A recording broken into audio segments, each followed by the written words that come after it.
सीधा जल रही गैस की तरफ जाने लगता है और अचानक उस पर्दे में आग लग जाती है, जिस पर अपर्णा का बिल्कुल भी ध्यान नहीं जाता। अरे मैं तो हलवे में ड्राई फ्रूट डालना ही भूल गई। जल्दी से ड्राई फ्रूट काट लेती हूँ। अपर्णा किचन की दूसरी स्लैब पर खड़े होकर ड्राई फ्रूट काट कर रही होती है कि तभी पर्दे में लगी आग धीरे धीरे किचन में फैलने लगती है और सीधा जाकर अपर्णा की साड़ी के पल्लू में लग जाती है। जलने की बदबू सूंघ अपर्णा जैसे ही पीछे देखती है। बचाओ मुझे, बचाओ, आग लग गई है किचन में। अपर्णा की चिल्लाने की आवाज को सुनकर हॉल में बैठे सभी लोग किचन में भागे भागे आते हैं। हे भगवान, ये क्या? नीरज जल्दी से पानी लेकर आता है और अपर्णा की जलती हुई साड़ी के पल्लू पर पानी डालकर आग बुझा देता है। वहीं घर के बाकी लोग भी किचन में लगी आग को बुझा देते हैं।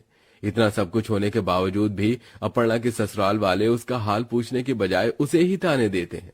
अपर्णा बहू, तेरा ध्यान कहाँ था? अगर हम लोग नहीं आते तो पता भी है क्या हो सकता था। जलकर मर जाती तू और सभी को लगता कि हमने अपनी बहू को जला कर मार दिया।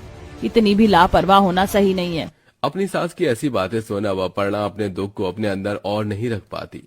सारी मेरी ही तो गलती है जो मैं सुबह 4 बजे से उठकर रात के 12 बजे तक आप सभी के लिए खाना बनाती हूँ, आपका काम करती हूँ, नौकरानी की तरह आपके इशारों पर नाचती हूँ। आप तो मुझे बहू बनाकर लाए थे ना, लेकिन मैं कब नौकरानी बन गई मुझे पता ही नहीं चला। सभी को सिर्फ अपना काम दिखता है, कभी किसी को मेरी मेहनत नजर नहीं आती।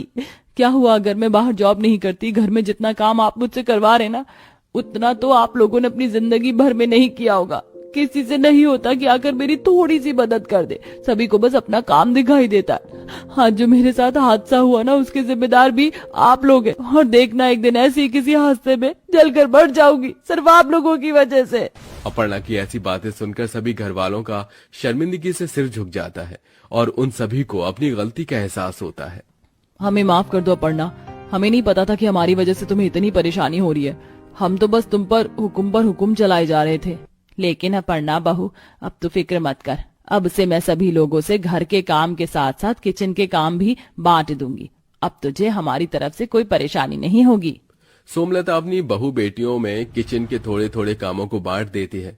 वहीं घर के काम भी बाकी सब लोगों में बढ़ जाते हैं, जिसके चलते अब अपर्णा पर ना ही घर के काम का दबाव होता है और ना ही रसोई का। और अब खाने वाले भी 20 लोग थे और बनाने वाले भी 20 लोग होते हैं। एक ऐसा स्वाद जो दुनिया में कहीं और नहीं मिलता। माँ के प्यार से भरपूर जो पेट और दिल दोनों को भरे, गरम गरम हो जब वो थाली में आए, इसके बिना खाना जैसे अधूरा रह जाए।